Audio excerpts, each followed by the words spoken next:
Muy buenos días, hermanos. Que Dios les bendiga a todos.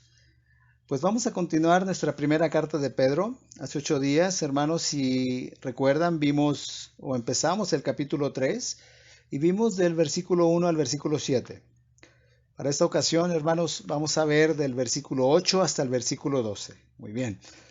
En la primera carta de Pedro, hermanos, hay muchos pasajes que nos hablan del testimonio del cristiano, nos hablan de nuestra conducta, nos hablan de que podamos validar nuestra fe como cristianos. Pedro habla mucho de esto. Y él escribe esta epístola, hermanos, por decirlo de alguna manera, en ciclos. Nos da fundamentos y enseñanzas doctrinales, y después, basado en esos fundamentos y en esa enseñanza, él provee, ¿no?, la responsabilidad de las aplicaciones prácticas que cada cristiano debe llevar en su vida.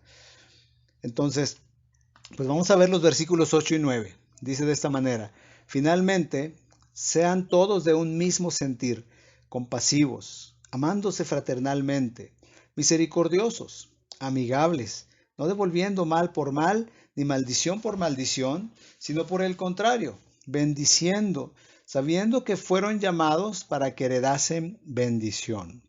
Muy bien. Hermanos, esta sección del versículo 8 hasta el 12 la vamos a tener que dividir en dos partes.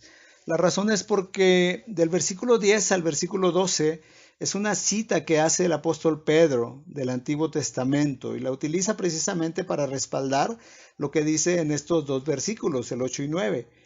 Entonces la vamos a tener que ver en dos partes. En la primera parte, obviamente, es del versículo 8 al 9, donde el apóstol Pedro hace un resumen acerca de la conducta del testimonio del cristiano, ¿no?, de la actitud de los cristianos. Y ahí en el versículo 8, Pedro comienza dando pues estas instrucciones. Dice, finalmente. Ahora, ¿qué significa eso, hermanos? Pues significa en conclusión.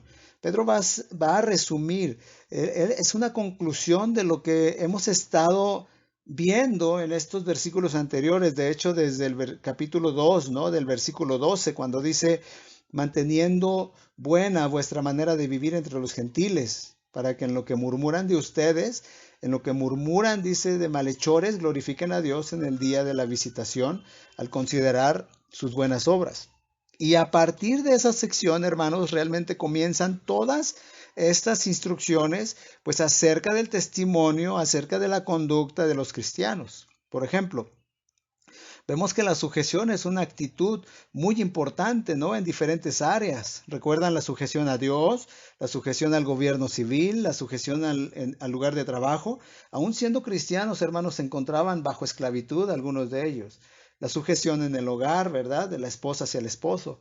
Y este versículo 8 y 9 van a ser, ¿no?, como el resumen, va a ser el cierre de esa sección precisamente.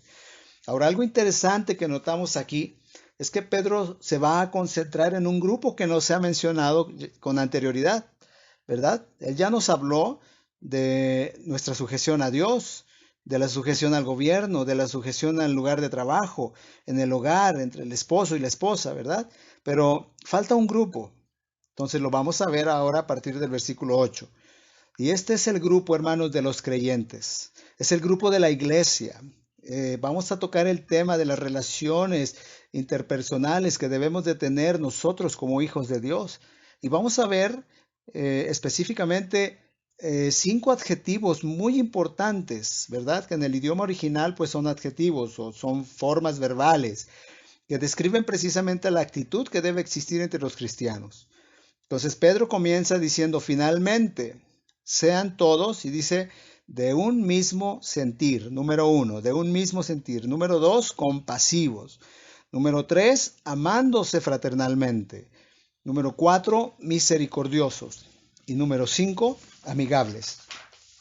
Entonces, hermanos, tenemos aquí estos 5 objetivos que van a ser como nuestros 5 dedos en la palma de la mano, ¿verdad? Para que no lo olvidemos. Estos 5 adjetivos, hermanos, son exclusivos porque, excepto por misericordioso, ¿verdad?, los otros 4 adjetivos, hermanos, no aparecen en ninguna parte del Nuevo Testamento, ¿se da cuenta? De manera que Pedro pensó bien, ¿no?, en la composición de estos adjetivos. El Espíritu Santo le dio esa sabiduría, gracias a Dios. No aparecen en ninguna otra parte. Así que vamos a observar y vamos a detallar bien lo que el Señor quiere enseñarnos, pues con estas actitudes, con estas descripciones.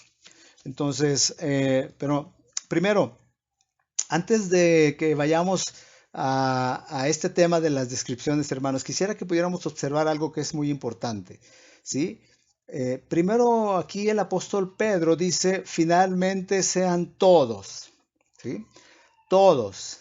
En primer lugar, hermanos, no dice algunos, o no dice sea el pastor, o sean los líderes, no, ¿verdad?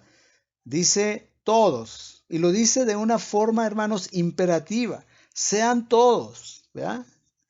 Sean todos como dice cada uno de estos adjetivos que vamos a ver. Entonces, es una frase, hermanos, que tiene como implicación la responsabilidad individual de cada uno de nosotros. Todo esto, todos estos adjetivos que vamos a ver, hermanos, es para todos. Y lo que Pedro va a decir aquí corresponde a todos y cada uno de nosotros, cualquiera que sea nuestra circunstancia en la que estemos viviendo. ¿Me explico? Pero además, hermanos, es una frase que tiene un peso imperativo. Es decir, hermanos, esto no es un consejo, esto no es una exhortación, esto no es una opción que tenemos como cristianos. Esto, hermanos, es la voluntad de Dios. Sean todos y pues vamos a mencionar estas 5 formas. Esto es lo que Dios quiere, hermanos. Esto es lo que Dios demanda de nosotros referente a las relaciones interpersonales que debemos de tener entre nosotros como cristianos. Entonces, cuando repasemos estos objetivos, hermanos, cada uno de nosotros, tanto yo como ustedes, preguntémonos en nuestro interior, en nuestro corazón, si realmente tu carácter y tu actitud como cristiano está respondiendo a estas características. ¿Sí? Entonces iniciamos la primera, dice Pedro, finalmente sean todos de un mismo sentir. De un mismo sentir. Esta frase solita, hermanos, ya merece, ¿no?, que pudiéramos tener una predicación completa de ella sola. Dice Pedro, todos sean de un mismo sentir. Y aunque la versión Reina Valera utiliza 3 palabras, realmente es un solo adjetivo, ¿verdad? Esta frase, un mismo sentir. En el idioma original, hermanos, significa, por un lado, uno, ¿verdad? Y por otro lado, mente. El griego es homofroen, que significa una mente, o sea, una misma mente o un mismo pensamiento. Otra traducción lo traduce como en fin, dice, vivan en armonía. ¿Sí? Traduce este término como armonía. Y está haciendo énfasis precisamente en la unidad, ¿verdad? Sean todos de un mismo sentir. ¿Se dan cuenta? Esto de un mismo sentir, hermanos, quiere decir que todos debemos de pensar exactamente igual. Lo mismo con relación precisamente a la doctrina. También significa estar de acuerdo en todas las comas y detalles de todas las doctrinas bíblicas. Estos son términos, hermanos, que destacan la igualdad de pensamiento, ¿verdad? Como la armonía precisamente, o el acuerdo de disposición, ¿verdad? Eso es muy importante. Esta es una definición que va a ayudarnos mucho a comprender precisamente la voluntad de Dios en nuestras vidas. Dice, todos de un mismo sentir. Un mismo sentir, hermanos, es un principio fundamental, muy fundamental. Por ejemplo, en una unidad militar, cuando ellos están en combate, pues ahí, mientras están en el combate, ellos tienen un principio fundamental, ¿verdad? Y ese principio es que ellos velen cada uno por el interés de otro, o sea, que se cuiden, que trabajen en equipo, ¿no? Ese es el principio fundamental de una unidad militar. Si lo trasladamos a un equipo de fútbol, un equipo deportivo, bueno, el principio fundamental, ¿verdad?, de ese equipo es jugar en equipo, válgame la redundancia. ¿Para qué? Para tener el éxito. Ese es el principio. O sea, esa es la idea, ¿verdad? Aquí que se está manejando. Sean todos de un mismo sentir. Pedro, hermanos, el apóstol no es el único que utiliza este adjetivo, porque este es el concepto bíblico. Dios fue quien inspiró a Pedro. Y vemos que el Nuevo Testamento está repleto de este pensamiento. Por ejemplo, Pablo habla a los corintios en el inicio de su primera carta, ¿no? Y les dice, les ruego, pues, hermanos, por el nombre de nuestro Señor Jesucristo, dice Pablo, que hablen todos una misma cosa y que no haya entre ustedes divisiones, sino que estén perfectamente unidos en una misma mente y en un mismo parecer. Y la versión, la Biblia de las Américas lo traduce así de esta manera. Dice, les ruego, hermanos, por el nombre de nuestro Señor Jesucristo, que todos se pongan de acuerdo y que no haya divisiones entre ustedes, sino que estén enteramente unidos en un mismo sentir y en un mismo parecer. Ahora, Pablo también en la segunda carta a los Corintios, capítulo 13, versículo 11, les dice, por lo demás, hermanos, o sea, o en conclusión también, ¿verdad? Por lo demás, hermanos, dice, tengan gozo, perfeccionándose, consolándose, sean de un mismo sentir y vivan en paz, y el Dios de paz estará con ustedes. Dice Pablo aquí, sean de un mismo sentir. O sea, es la misma idea, es un sentir, ¿no? Con la misma dirección, con el mismo propósito, con el mismo sentimiento, con la misma experiencia. O sea, una iglesia donde vamos, hermanos, todos juntos. Y cuando eso pasa, es una iglesia efectiva. Pero si uno va para un lado y otro va para otro, pues es una iglesia que no tiene efectividad. Si hay diferentes pensamientos, ¿se dan cuenta? Sean todos, dice Pablo, de un mismo sentir. Perdón, Pedro. Se habla, hermanos, de esa unidad imperativa que necesitamos en la iglesia de Cristo. Todos vamos con la misma dirección. También en Filipenses, en el capítulo 2, versículo 2, Pablo les dice, completen mi gozo. Ahora, ¿cómo? Dice, sintiendo lo mismo, teniendo el mismo amor, unánimes, sintiendo una misma cosa.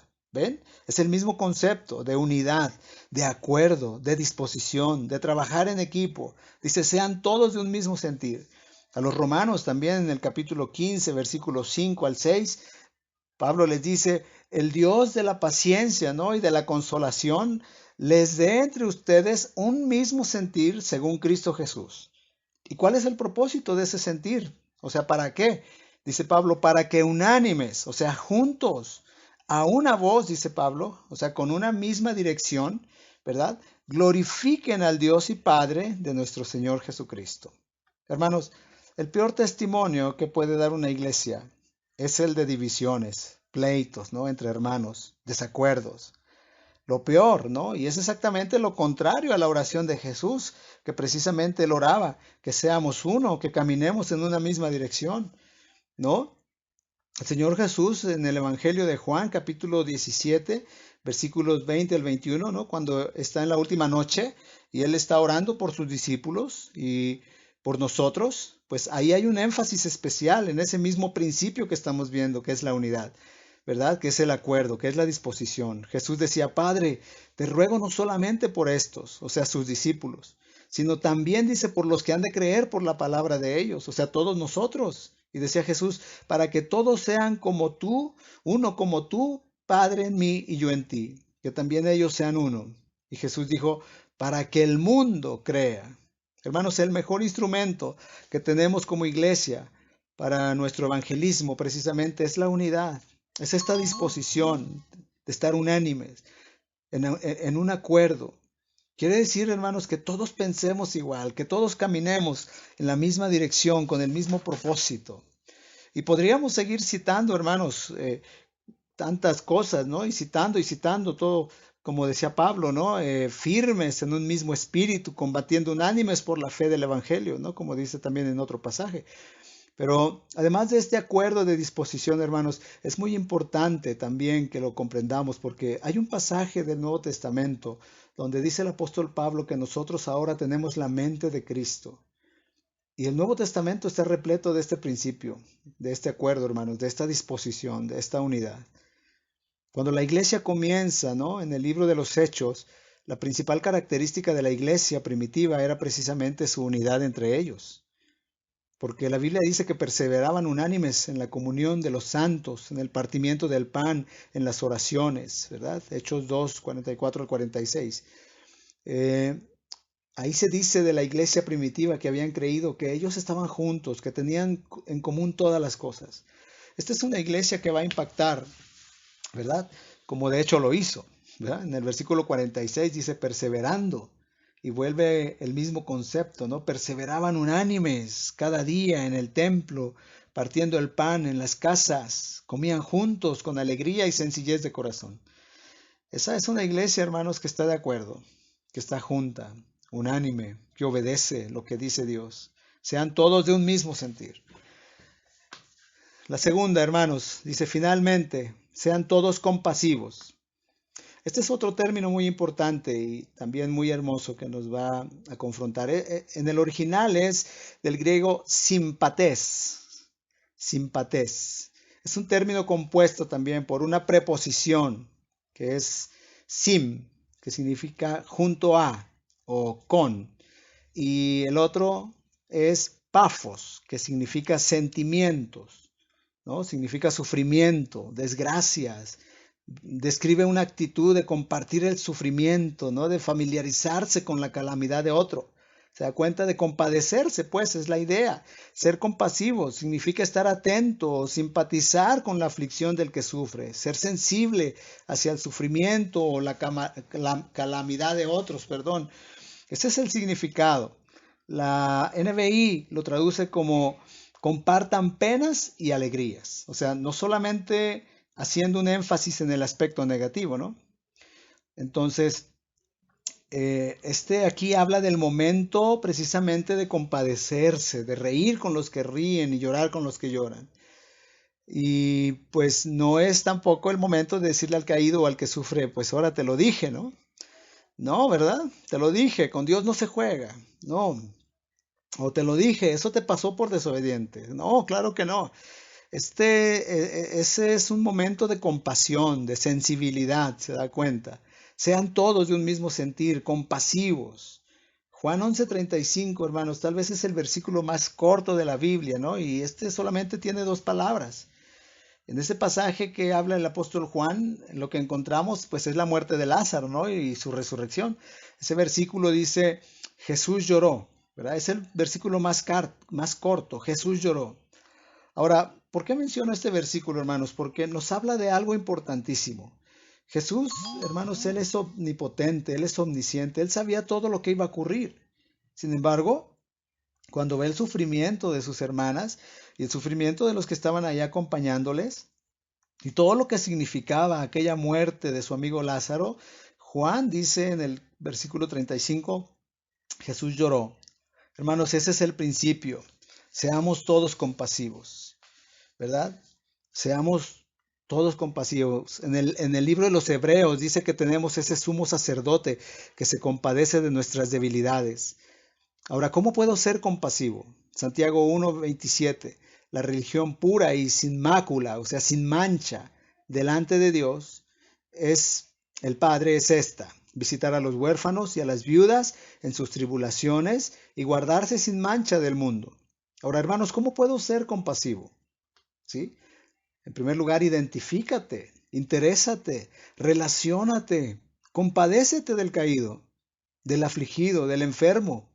Respondamos a este mandamiento, ¿no? De sean todos compasivos. Hebreos 3:3 dice, acuérdense de los presos como si estuvieran presos juntamente con ellos. Acuérdense de los maltratados como que también ustedes están también en el cuerpo. O sea, es precioso, hermanos. Este es un versículo que respalda el significado precisamente del griego simpatés, de ser compasivos, como si lo estuviéramos nosotros sufriendo también. Ahora, no se trata de que te pongas a ir a las cárceles, ¿no? O a los orfanatos, donde hay mucha gente inconversa y hacerlo más movido por la culpa y quieras hacer obras altruistas. No habla de esto la Biblia, hermanos. No seamos extremistas y necios y faltos de entendimiento, porque eso entra precisamente, pero en otro tema que tiene que ver ya con el evangelismo, me explico, donde Dios nos llama a llevar el mensaje de salvación, más bien. Pero lo que sí está aquí explicando, lo que yo les estoy explicando es sobre todo de presos y maltratados por causa del evangelio. ¿Se da cuenta? Esa es otra cosa, hermanos. Una cosa es compadecerse e identificarse con los presos y maltratados por causa de Cristo y su evangelio. Y es otra cosa los presos y maltratados que están ahí por delincuentes y criminales. Entonces tenemos que aprender a tener la sabiduría para hacer esa diferencia, porque si no nos vamos a encontrar, como lo dije hace un momento, solamente haciendo obras altruistas. El compadecerse, hermanos, comienza con la oración de estos. ¿Se da cuenta? ¿Cuánta oración, hazte esta pregunta, cuánta oración has dedicado por los maltratados, por los presos a causa del Evangelio? ¿Sí? Si tú no sabes, hermanos, que hay hermanos nuestros, hermanos en la fe, que están padeciendo, que están en aflicciones, sufriendo por la causa de Cristo, ¿eh? Tienes que darte cuenta que sí los hay y necesitamos estar orando por ellos. Primera de Corintios capítulo 12, 26, también destacando precisamente el concepto de unidad en la aflicción. Dice Pablo, de manera que si un miembro padece, todos los miembros se duelen con él. Y esto no es cuestión de uno solo, hermanos. Y si alguien padece, que tú digas, bueno, a mí no me importa, ni me interesa lo que sucede con tu vida, ¿verdad? Si un miembro recibe honra también, todos los miembros con él se gozan, ¿verdad? Miren, hermanos, su responsabilidad de cada uno de ustedes me beneficia, me edifica a mí. Y también mi responsabilidad los beneficia y los edifica a ustedes, porque somos un cuerpo en Cristo. Somos un equipo que vamos en una sola dirección. Y cualquiera que pertenezca a su cuerpo, que sea negligente, irresponsable, ¿no? Flojo, frío, pues afecta al cuerpo de Cristo, hermanos, porque somos un cuerpo. Y es importante que reflexionemos en esto, preguntándonos, ¿no? ¿Qué hago yo en este cuerpo? ¿Qué hago en la iglesia? ¿Cuál será mi responsabilidad? Pues en primer lugar, hermanos, es formar parte de este cuerpo de Cristo precioso, ¿no? Pero con responsabilidad. A ver, piensen esto.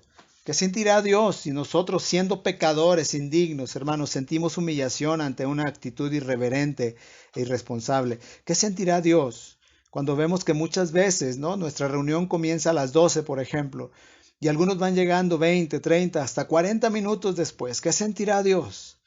Pero bueno, sabemos, ¿no? Una situación la puede tener cualquiera, un tropiezo, a lo mejor los hijos pequeños, el tráfico, etcétera. Cualquiera los puede tener una situación, ¿no? No estamos hablando de eso, estamos hablando, hermanos, de un patrón continuo y constante de despreocupación, de apatía frente a lo más obvio, ¿no? Que es un mismo sentir en el momento de reunirnos a adorar a Dios y recibir su palabra. Hay personas que esto les da lo mismo, hermanos. Entonces no podemos estar tan afanados como para no tener un momento para llorar con los que lloran, para compadecernos de nuestros hermanos, porque precisamente esa identificación con con el que padece aflicción, hermanos, con el necesitado, con el enfermo, esa identificación es exactamente la que Cristo destaca en el juicio de las naciones. ¿Se da cuenta? Porque él dice, tuve hambre y me dieron de comer, tuve sed y me dieron de beber, y, ¿verdad? Estuve en la cárcel y vinieron a mí. Y dice que a quienes les haga esta pregunta le van a decir, ¿cuándo te vimos hambriento? ¿Cuándo te vimos sediento? Y te dimos de comer o de beber, o cuándo te vimos forastero, o cuándo te vimos enfermo o en la cárcel y venimos a ti. Entonces él les va a decir, de cierto les digo que en cuanto lo hicieron a uno de estos mis hermanos más pequeños, a mí lo hicieron. Entonces, a fin de cuentas, hermano, Pedro está diciendo sean de un mismo sentir, compasivos. Luego la tercera cosa, hermanos, el tercer adjetivo, finalmente dice Pedro, sean todos de un mismo sentir, compasivos, amándose fraternalmente. Igual, dos frases, pero un solo término, ¿no? En el idioma original es filadelfos, filadelfos. Es un adjetivo compuesto de fileos, que es el verbo que significa amar, y adelfos, que significa hermanos, amor fraternal, amor de hermanos. ¿Qué podemos decir del amor fraternal? El amor fraternal, hermanos, es el sello, es la esencia del nuevo nacimiento, de la regeneración. Primera de Juan, es lo primero que viene a mi mente, ¿no? Cuando pienso en el tema del amor fraternal, aunque este tema está, pues, plagado, ¿no? Desplegado en toda la Biblia. Pero vamos a ver primero la marca genuina, hermanos, el sello genuino de la conversión, del nuevo nacimiento, es el amor fraternal. Primera de Juan, capítulo 3, 14, dice, nosotros sabemos que hemos pasado de muerte a vida, ¿verdad? Y más claro no se puede decir. ¿Cómo, Juan? Podríamos preguntarle. Dice, en que amamos a los hermanos. Hermanos, el que no ama a su hermano está muerto, es lo que dice Juan. Esa es la descripción del incrédulo. está muerto. Primera de Juan capítulo 2, 11 dice que el que aborrece a su hermano está en tinieblas. Y aborrecer aquí no solamente significa un odio extremo, no, hermanos. Este término tiene una gama muy amplia, ¿verdad? Comienza desde la indiferencia, ¿no? La frialdad, la despreocupación, no me importas, no me interesa, mi vida es lo primero. Y llega pues hasta el odio extremo, precisamente. El que aborrece a su hermano, hermanos, perdón, está en tinieblas, anda en tinieblas. No sabe literalmente a dónde va porque las tinieblas le han cegado los ojos. O sea, está perdido. ¿Se da cuenta? Hermanos, ¿qué estándar nos da el Señor, verdad, en esta escritura? ¿Qué estándar? Juan capítulo 3, 16 dice la primera carta de Juan, capítulo 3, versículo 16 dice, en esto hemos conocido el amor, en que Él puso su vida por nosotros. También nosotros debemos poner nuestra vida por los hermanos. Juan 3, 16. Y primera de Juan, hermanos, está repleto de estos principios del amor fraternal. Primera de Juan, capítulo 4, versículo 20 dice, si alguno dice yo amo a Dios y aborrece a su hermano, es mentiroso. Pues el que no ama a su hermano, dice a quien ha visto, ¿cómo puede amar a Dios a quien no ha visto? Amándonos fraternalmente, ¿verdad? Además, el amor fraternal, hermanos, es la mejor herramienta que podemos tener como iglesia. Jesús decía en Juan 13:35, en esto conocerán todos que son mis discípulos, si tuvieren amor los unos por los otros. Si esto en tu vida, hermano, está carente, hermano, tú debes orar y examinar tu vida y arrepentirte para que el Señor te dé esa actitud que es tan esencial del carácter cristiano, el amor fraternal. La cuarta, hermanos, el cuarto adjetivo finalmente dice, sean todos de un mismo sentir, compasivos, amándose fraternalmente, misericordiosos. Ahora, de los 5 adjetivos, como dije en un principio, este es el único que aparece, hermanos, en otras partes de la Biblia. De hecho, en Efesios 4:32, Pablo dice antes, sean benignos unos con otros, misericordiosos, perdonándose unos a otros, como Dios también les perdonó a ustedes en Cristo Jesús. Misericordiosos. Es también otro término compuesto, hermanos. Lo interesante de este término compuesto aquí es que hay una parte del término significa vísceras, intestinos, entrañas. De ahí que luego metafóricamente se vino a usar para expresar pues la compasión, la piedad, el afecto, ¿no? Sean misericordiosos. Es interesante que la NBI lo traduce como sean compasivos, ¿verdad? Que es el término que primero tenemos en la versión que estamos leyendo, ¿verdad? Ahora, ¿de qué estamos hablando? Habla precisamente, hermanos, de ese principio de amor hacia el caído, pero también al que está separado de Dios. Mire, qué importante es esto. Pablo dice en los Efesios 4:32 que la actitud de ser misericordiosos, de tener piedad, de tener compasión, hermanos, está conectada precisamente con la misericordia de Dios hacia nosotros. ¿Se dan cuenta? Dice misericordiosos, perdonándose unos a otros como Dios también les perdonó a ustedes en Cristo Jesús. Por ejemplo, cualquier diferencia, ¿no? Cualquier pelea, cualquier discusión, cualquier tema, ya sea en el matrimonio, entre hermanos, aún en el mundo, tenemos que tener siempre en cuenta, hermanos, que tenemos que perdonar porque Dios en su gracia nos perdonó primero. Ahí veremos, hermano, cuando tenemos esa actitud, ahí veremos que se resuelven muchas veces las situaciones que enfrentamos cuando tenemos esa actitud. En el área del evangelismo también es una actitud muy importante porque necesitamos precisamente una actitud de misericordia. Debemos mirar con misericordia la terrible condición del pecador. Está condenado y perdido, y como dice Jesús en Mateo 9:36, ¿no? Que al ver las multitudes, dice, tuvo compasión de ellas porque estaban desamparadas y dispersas, como ovejas que no tienen pastor. Ahora, ¿cómo puedo ser misericordioso? Bueno, en primer lugar, ora para que el Señor te ayude a ver con gracia, a ver con misericordia, con compasión la desgracia ajena y sobre todo del que no conoce a Cristo.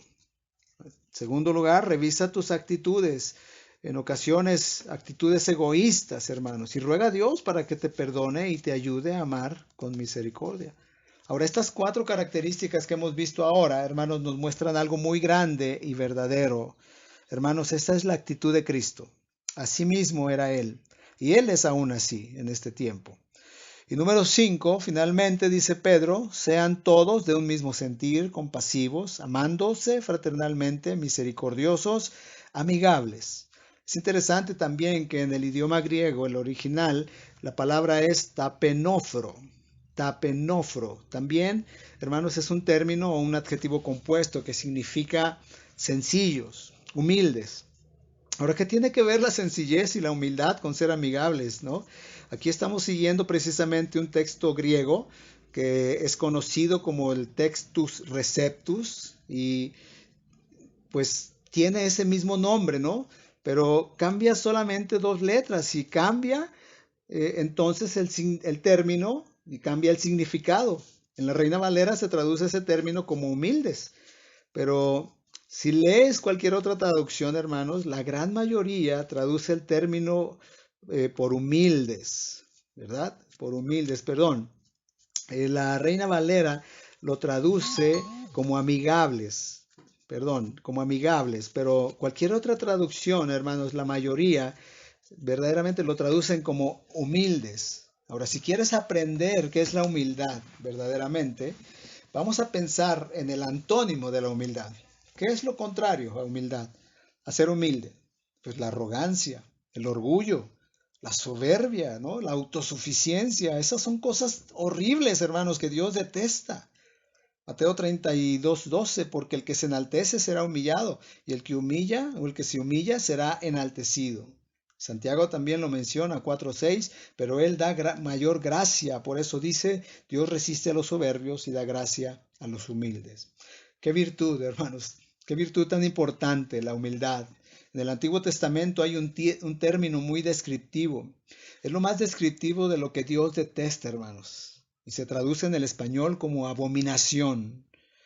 La abominación, hermanos, es el término que más destaca la repugnancia en su máxima expresión de Dios. Hay muchas cosas que Dios abomina, pero dentro de ellas hay algunas que la Biblia menciona, ¿no? Por ejemplo, en Proverbios capítulo 16, versículo 5, dice, abominaciones a Jehová todo altivo de corazón. Esta es la frase que se utiliza precisamente para el arrogante, para el autosuficiente, para el orgulloso. Es una abominación, ¿verdad? Y dice el versículo que estamos leyendo, ciertamente no quedará impune. Hermanos, a Dios le agradamos con la humildad. Él ama la humildad, es la esencia de Cristo mismo. Efesios 6, 16 al 19 dice, 6 cosas aborrece Jehová y aún 7 abomina su alma. Los ojos altivos. Hermanos, no hay nada que Dios detesta más que el orgullo, que la autosuficiencia, que la arrogancia. Eso es terrible. La humildad, por el contrario, es preciosa para el Señor, ¿verdad? La lengua mentirosa, dice, ¿no? O sea, la mentira. Las manos derramadoras de sangre inocente. Dios lo abomina eso, hermanos. El corazón que maquina pensamientos inicuos. Ay, déjame ver cómo te puedo dañar, ¿verdad? ¿Se da cuenta? Los pies, dice, presurosos para correr al mal. O sea, los pies que están esperando la más mínima oportunidad para ir a hacer el mal. También dice el testigo falso que habla mentiras, ¿no? Y mentiras contra cualquier persona, pero sobre todo contra sus hermanos en Cristo, hermanos. Y la última, y el que siembra discordia entre hermanos.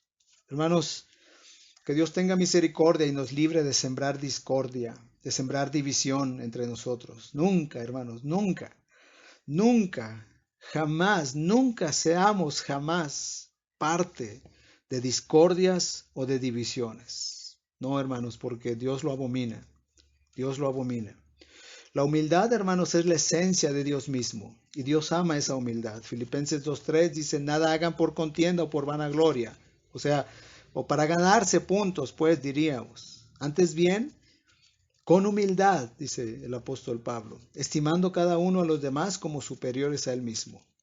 La humildad es fundamental, hermanos, porque aquí en Filipenses 2, en ese mismo pasaje es cuando Pablo dice, haya pues en ustedes ese mismo sentir que hubo también en Cristo Jesús, el cual siendo en forma de Dios no estimó el ser igual a Dios como cosa que aferrarse, sino que se despojó a sí mismo, tomando forma de siervo, hecho semejante a los hombres, y estando en la condición de hombre se humilló a sí mismo, haciéndose obediente hasta la muerte y muerte de cruz. Hermanos, Definitivamente debemos anhelar ser cada día más como Cristo. Finalmente, sean todos, dice Pablo, de un mismo sentir, compasivos, amándose fraternalmente, misericordiosos, amigables o humildes. Ahora, ¿cómo podremos ser humildes? En primer lugar, reconociendo que no somos, hermanos, no somos absolutamente nada, ni logramos absolutamente nada, ni somos capaces de absolutamente nada si la gracia de Dios no está con nosotros. Tenemos que reconocer esto. Y esto es contrario, hermanos, totalmente a lo que vemos en nuestra cultura moderna, ¿no? Que lo que trata es de incentivar, pues, el ego, el orgullo, la fe en uno mismo, ¿no? El creer en ti como si tú fueras Dios, ¿no? En segundo lugar, orar a Dios para que Él abra nuestros ojos y si hay orgullo, si hay arrogancia, si hay autosuficiencia, decirle, Señor, abre mis ojos, porque esto es algo que tú abominas. ¿Se dan cuenta? Luego el versículo 9, después de que describe la actitud entre los cristianos, el apóstol Pedro en el versículo 9, dice, en referencia al mundo que no conoce al Señor, hermanos, y que es muy importante, dice Pedro, no devolviendo mal por mal, ni maldición por maldición, sino por el contrario, bendiciendo, sabiendo que fueron llamados para que heredaran bendición. Ahora, en el contexto de de las personas que estaban leyendo esta carta de Pedro, perdón, en el contexto vemos que ellos estaban pasando terribles pruebas y aflicciones. Hubiera sido más fácil ceder a la tentación de la venganza, hermanos, de la revancha, del desquite, de convertirse en revolucionario, pues, y salir a pelear. Hubiera sido más fácil. Pero la respuesta que está dando aquí Pedro era de humildad, ¿verdad? Hay muchas aplicaciones en ese versículo 9, hermanos. Así que, ¿a qué cristiano, piensa, hermanos, a qué cristiano no han calumniado? ¿A qué cristiano no han injuriado, o sea, ofendido? ¿A qué cristiano no le han robado, no? No le han maltratado. Pero entonces, hermanos, ¿cómo debemos de responder ante los que nos hacen mal? ¿Cómo debemos actuar? Ahora, ¿cómo nos dice el apóstol? No devolviendo mal por mal, ni maldición por maldición. Hermanos, no podemos vengarnos por nosotros mismos. No podemos tomar represalias, no. El Señor Jesús decía en Mateo 5, versículo 39, pero yo les digo, no resistan al que es malo. Antes a cualquiera que te hiera en la mejilla derecha, vuélvele también la otra. Y esto, hermanos, es fácil de decir, ¿no? Porque una cosa es decirlo, pero otra cosa ya es hacerlo cuando estás en ese momento. Pero el Señor Jesús también, hermanos, para eso nos capacita con su gracia. El apóstol Pablo en el Nuevo Testamento le dijo a los tesalonicenses en el capítulo 5, 15, dice, miren que ninguno pague a otro mal por mal. Antes, sigan siempre lo bueno, unos para con otros y para con todos. O sea, no solamente entre nosotros, hermanos, pero para con todos. En Romanos capítulo 12, que de hecho el título se llama Deberes Cristianos, dice Pablo, si es posible, en cuanto dependa de ustedes, estén en paz con todos los hombres. Es lo que decía Pablo, ¿verdad? Ahora tenemos una motivación muy importante y muy clara, ¿no? Con referencia a los malos del mundo, de este mundo en el que vivimos. Y es que en algún momento, hermanos, si ellos nos atacan, si nos injurian, si nos roban, si nos maltratan, pues tenemos, recuerden, una motivación muy grande e importante. O sea, Dios mismo promete ser nuestro vengador. Él mismo promete ser nuestro justiciero. Dios, ¿verdad? Pero si nosotros obedecemos lo que Él nos manda, si nosotros buscamos tener la actitud bíblica, la de Jesús, Él promete, hermanos, ser nuestro justiciero. Dice en Proverbios capítulo 20, 22, no digas, yo me vengaré. Entonces, ¿qué tienes que hacer? Dice ahí, espera a Jehová y Él te salvará. Porque, ¿saben qué, hermanos? En esta respuesta, tener esta respuesta precisamente es necesario tener una fe extraordinaria, una confianza en Dios para poder responder precisamente como Él manda. ¿Yo me vengaré? No, hermanos, espera en Jehová, ¿verdad? Tenemos que esperar en Él. El versículo 19 dice, no se vengan ustedes mismos, amados míos, sino dejen lugar ¿a quién? A la ira de Dios. Eso es lo que tenemos que tener siempre en nuestra mente, hermanos. en nuestro corazón, ¿verdad? Dejen lugar a la ira de Dios. ¿Qué significa, hermanos? Esto es glorificar al Señor con una reacción y una actitud bíblica. ¿Se da cuenta? Dice, porque escrito está, ¿no? Mía es la venganza, yo pagaré, dice el Señor. Eso es lo que tenemos que recordar.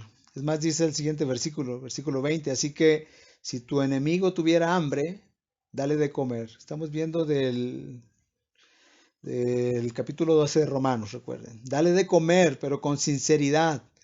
Nada de, órale, ahí está esta comida, come. Porque el Señor te va a reprender por todo lo que me has hecho, ¿no? No, hermanos, dale de comer, pero dáselo bien. Y si tu enemigo tiene hambre, dice, dale de comer. Ten misericordia, hermanos, ten compasión, ¿verdad? Ten compasión. Él, el que te está ofendiendo, el que te hace tanto mal, él actúa así porque es un muerto espiritual y está destituido, ¿verdad? Y no siente temor de Dios. ¿Y qué dice Pablo? Si tienes sed, dale de beber. Pues haciendo esto, ahora observa lo que dice este versículo, ascuas de fuego, o sea, bolas de fuego amontonarás sobre su cabeza. Ahora, esto es lo que Dios dice y lo que Dios manda, ¿no? ¿Verdad? Dice Pedro, todo lo contrario, dice el apóstol, todo lo contrario, sino por el contrario, dice, bendiciendo. El estándar, hermano, sigue subiendo. Ahora no solamente dale de comer, no solamente es dale de beber, ahora es bendiciendo. Hermanos, realmente necesitamos un corazón y un espíritu impregnado de Dios, ¿verdad? Otra motivación más al final del versículo 9, que también es extraordinaria, ¿verdad? Sabiendo, dice el apóstol Pedro. Y este es un término de conocimiento. Sabiendo, dice que fuiste llamado para que heredaras bendición. O sea, sabiendo que somos herederos, hermanos, que tenemos en la eterna morada de Dios, ahí en su presencia, tenemos esa herencia incorruptible, incontaminada, inmarcesible, reservada en los cielos. Hermanos, es una manera de decirnos, bendiciendo, ¿verdad? Porque eres más que vencedor. Mire qué importante es esto. Es como si Pedro nos estuviera diciendo, bendiciendo, porque eres más que vencedor, porque tienes la victoria, porque tienes a Cristo, porque tienes la herencia eterna. Así pues, hermanos, que tu enemigo, pues no afecte esa relación espiritual con Dios. ¿Se dan cuenta? Que tu enemigo, todo lo que haga para hacerte mal, eso no afecte tu relación espiritual con Dios. Dale de comer, dale de beber, bendícelo, porque somos más que vencedores. Hemos sido llamados para heredar la bendición eterna de Dios, hermanos. Y a través de esto, a través de esa actitud, hacemos callar la ignorancia de los insensatos, porque, hermanos, una actitud habla más que 1000 palabras, ¿verdad? Entonces, desde el capítulo 2:11, como lo dije al principio, todo lo que el apóstol Pedro ha estado enseñando con relación a las responsabilidades que tenemos como pueblo de Dios, como hijos de Él, nosotros debemos aprenderlas y llevarlas a cabo en nuestra vida cotidiana, ¿sí? A nuestra vida cotidiana. Muy bien. Voy a detenerme aquí, hermanos. En la próxima clase vamos a ver todavía mucho. Quise llegar hasta el versículo 12 y creo que hablé de más. Entonces trataré de terminar en la próxima clase que tengamos. Por lo pronto, hermanos, hagamos un análisis en nuestro corazón, como dije en un principio, y veamos, preguntémonos, ¿verdad? Si estos adjetivos, si pues estos verbos, ¿no?